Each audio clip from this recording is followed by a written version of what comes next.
Hello ladies and sirs, welcome back to AKA Basically Anything, I'm Sir. Today we're going to be showing a working portal device. Over the years I've made many different working contraptions in my creative worlds, which I want to share with you lovely ladies and sirs so you can take inspiration from, or just build yourself.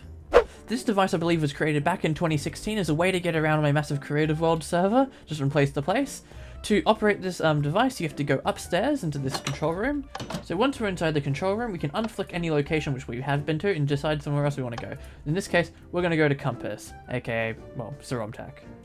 You come out of the room, you come down to the portal device, and you place a special ender eye into the portal keyframe. The gate will turn on, playing a special sound. A light will also turn on, as well as particles filling in the doorway for you to walk through. So we just come up to the portal, and we walk through. And then we appear right on the other side. And to go back, all you have to do is put the portal key back in, it will start up, and you walk on through. Like so. So now, let's see how it works. I've removed this bit of staircase just to make it easier to come through and out. So you start the journey of the redstone by placing an IO ender into here. This will activate the comparator, which will go through this block here, through this redstone dust here. The first command block this redstone dust reaches on its journey is these two here. The first command it comes across is a set block, which does it in the coordinates of the daylight sensor above, and making it a daylight sensor detected inverted. Since we're inside, it will then turn the light on. And then on the opposite side of the command block, you then have a redstone torch, and then another command block facing into it, which is another set block to the same location, but obviously a daylight sensor, just normal, or inverted depending if you're outside. This little setup makes it so that the torch pretty much alternates between the two different daylight sensors between its on state and off state. The next command block that appears is this command block here, which is a custom play sound command, which is from the custom resource pack which we use on this world. So sadly, unless you have your own special sound you want to use, this command block is completely irrelevant, so you can cut that out. The next two command blocks is these two, which is a very simple system like that one over there, where the first command block will be activated when it's turned on, and we'll set a stone block right here, which allows this redstone to power right through it to activate the rest of the device. Once the device is turned off and this redstone wire goes, it turns this torch on, getting rid of this here, so the power can't come through to the next stage. And speaking of the next stage, the next two command blocks is these here. These are connected both by the same wire of redstone and are repeating command blocks. The first command block is a test for command, which is testing for a player in a radius right in the gateway of the portal, ready for a player to walk through to be teleported. Once a player is detected, it will activate this comparator, which will continue the signal for the actual transportation process and shutting down. The command block beside it is also a repeating command block. This command is a particle command, which is doing a portal from the nether portal in the location here, which is right in the middle of the doorway, giving the illusion of some sort of physical portal. This is mostly for show, so you can technically put any sort of particle you want here. So as just stated, this comparator will turn on when it detects a player and will go straight into these four here. The first command block it runs straight into is a set block command, which does a redstone block right into that location there, beside this command block here, which this command block is used for teleporting the player to whatever coordinates is at the other gate.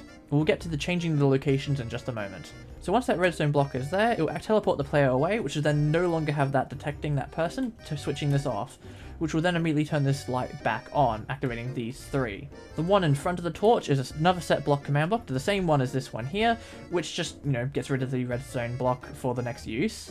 Then this command block here has another set block command, right in the same location here as this stone block was, just to reset that as well. And this final command block here is a clone command, because for some reason in 2016 or 2017, I decided it would be a good idea to use the clone command to clone these coordinates here, where is this end portal frame, and have it be cloned out here, resetting the block. Kind of weird, so you could probably just do a set block. And thus once that has all gone through, the portal has now gone through its whole activating, use, and shutdown. Okay, now let's cover changing location. In this room, we have 5 levers, each are hooked up to a redstone signal. They all run through here, and for your convenience they are color coded. We'll follow the red one for the purposes of this tutorial, but it runs through here all the way to these command blocks here. These two command blocks is a very similar system we've seen a couple times in this build already, for which when the redstone dust comes here, it activates this command block. This command block does a set block command of a redstone block in this location here. This has a redstone torch on the end, which when the lever is unflicked to be changed, will unflick this, set block air in the same location as the other one. All these commands along here are exactly the same, except for the coordinates for the color-coded thing down below. This color coding leads all the way down here to these. Technically that system I just showed you up there is for getting around a building, which is, right beside us there, which stops the wires from being able to get down here. So it's a bit of a compromise. You don't need it if you don't want to. You can have the redstone come right up to where we are here. So as just shown a second ago, that redstone block would have been placed here, or the air, depending on if it's on and off. And what this does is activates a command block here, which is a clone command. This clone command copies this command here and pastes it right here. And as you would guess, if you already know the purpose of that block, this is the coordinates for teleporting a player to a particular location of a gate. So this is copied and pasted over there, ready for use of your next activation. When you're in another location, these commands and everything else is pretty much the same. You just got to adjust for their coordinates. It's a lot simpler in this version as we do not have the changing of locations. For this world, we have decided only for it to be in the main AsLabs HQ area rather than all the other locations, just to make it more simple. But if you want to have it be changed in every location, you can copy a very similar system to what was shown just before, but we just don't have that here. So all this is exactly the same layout, does all this, and works, well, obviously the same. So there's no real need to show those off again for every single location, as you guys are pretty smart. And so that brings us to the end of that video. I really hope you enjoyed that contraption, ladies and sirs, as it's a pretty cool and handy device to have in your worlds. Especially massive ones like this that can take up to 6 hours to tour. Once again, I need to give a disclaimer that this was made in the version 1.12, so some commands may need to be updated for 1.13 and above. But once you do those little updates, you should be fine.